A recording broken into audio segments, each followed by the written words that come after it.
where, right? So you see that, okay, the advantage of the computer, it is able to store huge amount of data. Okay, so the first part is nipple. 4 bits form one nipple. Two nipple or also equals to 1 byte. Okay, so 4 bits, bits in the sense like in terms of computer machine language, okay, binary language, it is called a binary language. You have, it is all, the computer can understand only two things, that is 0 and 1. Okay, 1 0. So whatever you're writing down, okay, apple, okay, apple, okay, apple gets converted into zeros and ones. Okay, so one let's say that one alphabet, okay, one alphabet, that is a, okay, a is comprised of bits, okay, 8 bits, bit. So that's the next one. In digital computer, data is represented as a combination of two numbers, that is 0 and 1. Okay, so 0 and 1 only. So these two numbers are called binary digit and bits in short. Okay, a bit is the smallest unit of storage or memory. So bit is the smallest storage unit, memory. Okay, a bit is one digit and is either 0 or 1. So one bit can be either 10 or 11. Okay, 10 or 11. So these two digits you use in binary code. So next one, you have byte. So 8 bits forms 1 byte. Okay, so you have, let's say you have eight you have a combination of say like eight, right? 8 zeros and 1, suppose like 0 0 1 0 1 1 1 0, like that, right? So you have to altogether a total combination of 8 zeros and ones. Okay, different mixtures of 8 zeros and ones. Okay, of course it is not random zeros and ones. Okay, for all of the characters that you use in the keyboard, okay, the colon, semicolon, alphabets 1 2, okay, there is a written code in terms of zeros and ones, okay, which you'll learn later on. Okay, so uh, you, so suppose like a, your a, okay, a is composed of, let's say, 8 bits.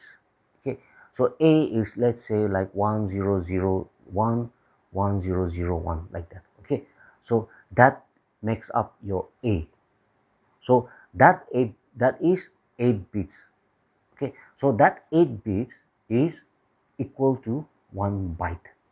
Okay, byte. If you have a textbook, you can have a look at that. Okay, so you I'll compare it in terms of like sticks. Okay, so one stick, okay, one stick is 1 bit, bid.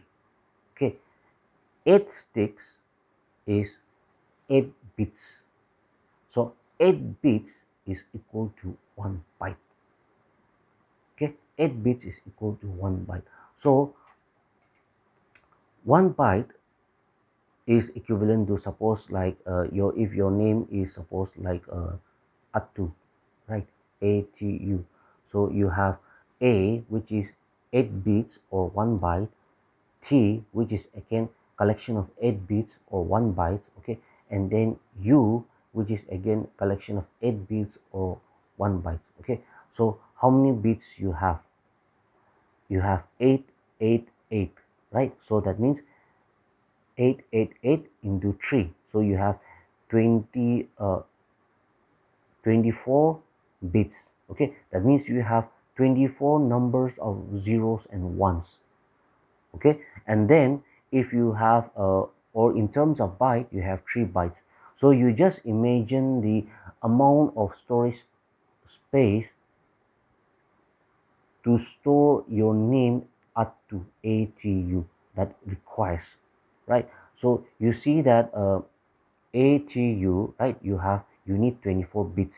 That means 24 zeros and ones. So if you were to write down in a piece of uh, paper, on a blank paper, okay, the zeros and ones, okay, now if you write down in alphabet ATU, okay, that means in human readable form, okay, If you write down in human readable form ATU, it will take up only a small space ATU, right? But if you convert that into machine language, okay, ATU in terms of zeros and ones, okay, you have 8 zeros and ones, 8 zeros and ones, 8 zeros and ones.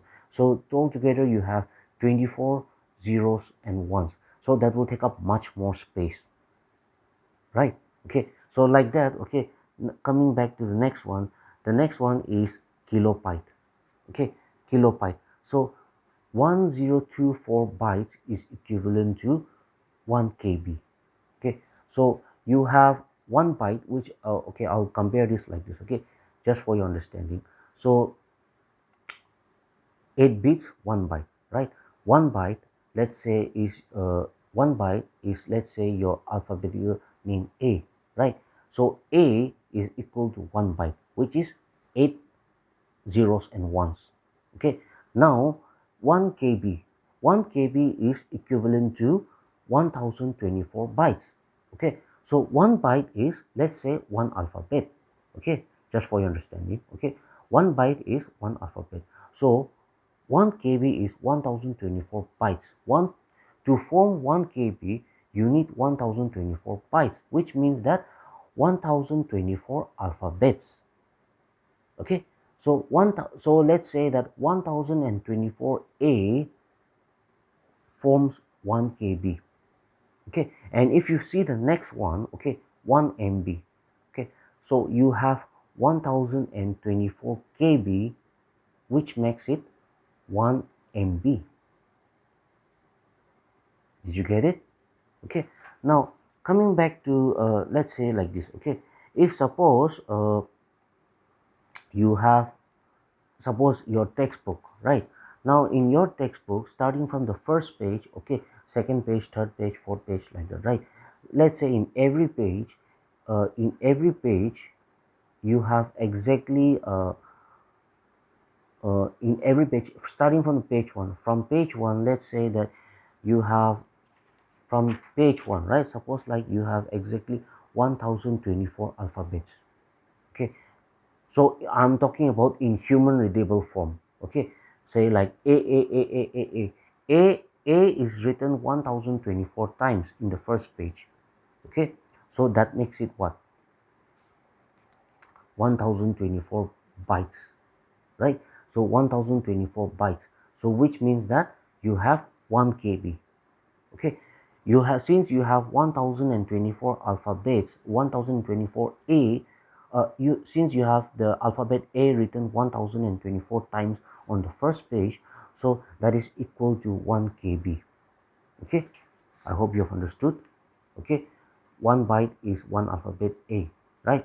So on the first page, the A alphabet is written 1024 times. Okay, so that is 1024 bytes, which is 1 kb. So 1024 A makes 1 kb on the first page.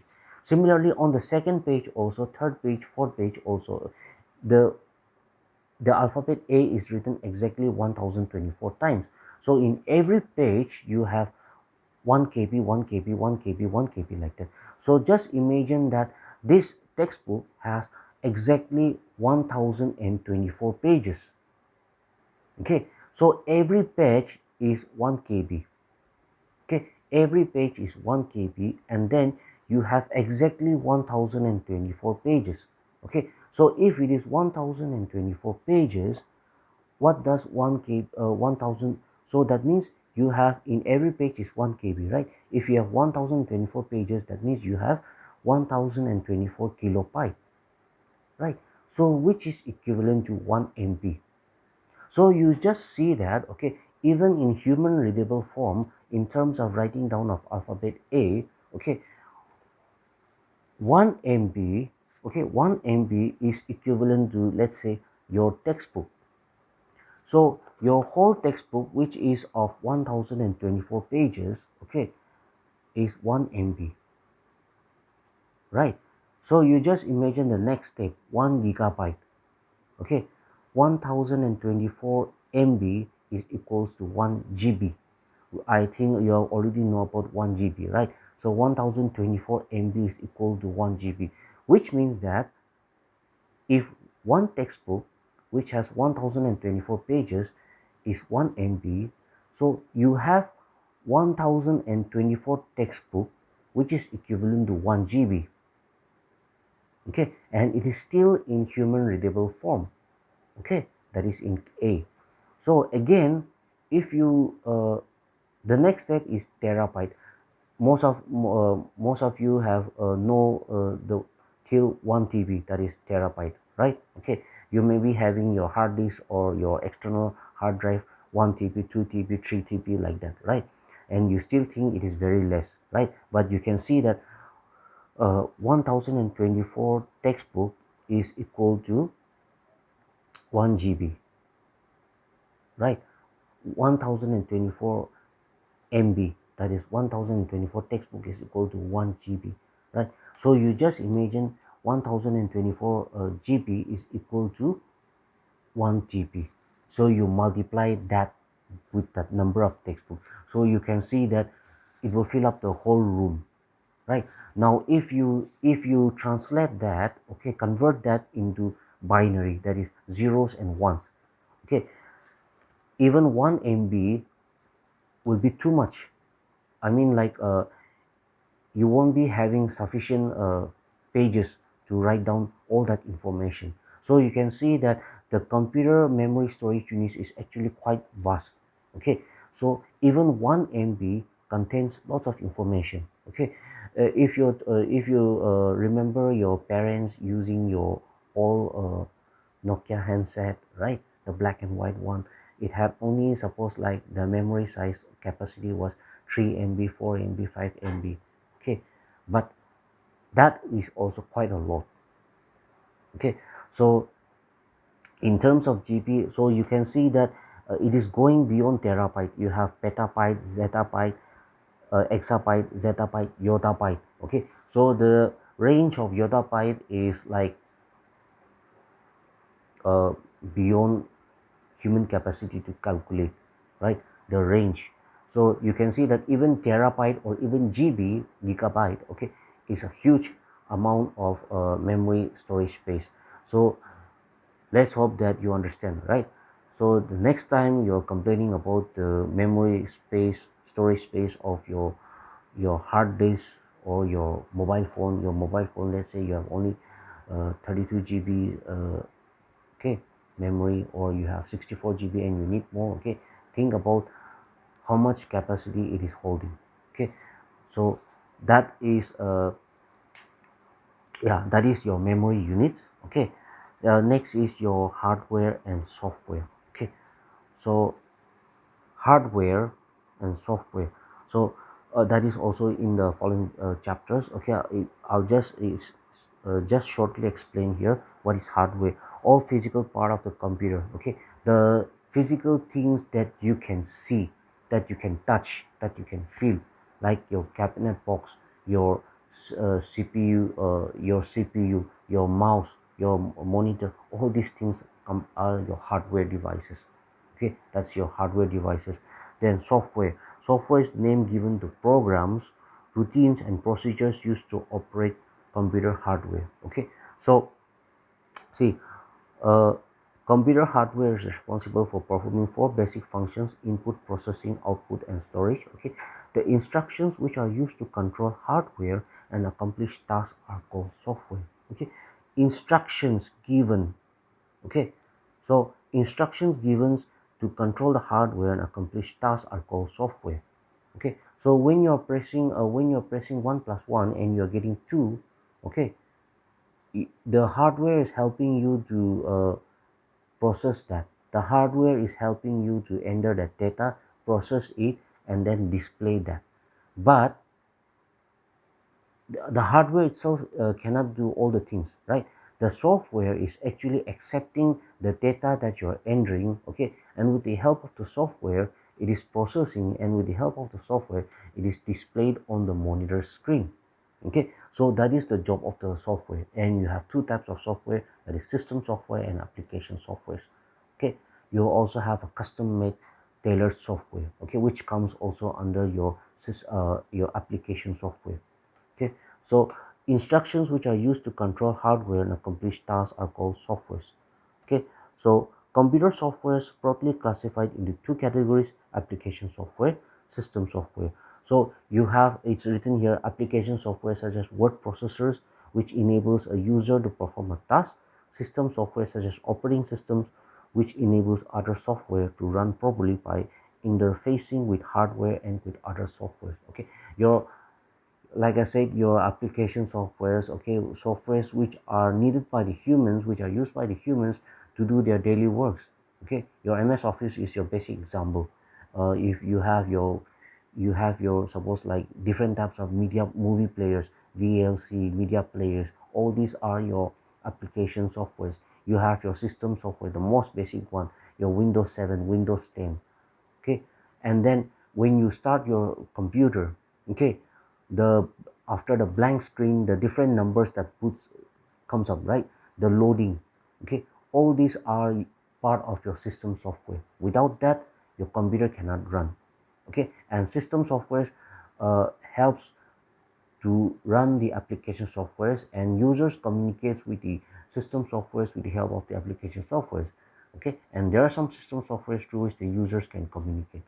Okay, so uh, I'll stop there for today there. Okay, and firmware and humanware. Okay, regarding the next topic, firmware and humanware, history of computers. Okay, as if you see in the textbook, okay, different diagrams are there. Okay, this is mostly related with the origins and then the generation of computers. Okay, first generation, second generation, fifth generation, like that. Okay, and then the classifications of computers. Okay, all these things for your better understanding, I'll give you links that are available in the YouTube channel. Okay, so some online video tutorials I will upload it. Okay, you can watch those videos for better understanding. Okay, because for that you need a pictorial diagram, some animations, shows like that. Okay, through which you'll be able, because we do not have all those uh, hardware devices, right? So since then, okay, and regarding the generations of computer also, like transistors, vacuum tubes, and all those things, since it is not available, okay, so in YouTube links channels, okay, you will see nicely, and then you can get a better understanding. Okay, so regarding the evolution of computers, okay, it will pretty much come to quick and okay, and all these are very much basic stuff only. Okay, so we'll try to finish the basic as fast as possible, because we are already in July. So the more important is like the programming. So because that way is also uh, is coming in class 12. Okay, so the basics you are learning in class 11 for your understanding. That is for those who have not say like received any uh, not taken in high school, that is in high school. Okay, so basics is quite easy to understand for everyone. Okay, so when you come to the programming, okay, be very much attentive. Okay, so be very much attentive from the beginning itself. Okay, so that will be for today. And yes, uh watch the tutorials. Okay, watch and be attentive on the online lessons. Okay, that's all.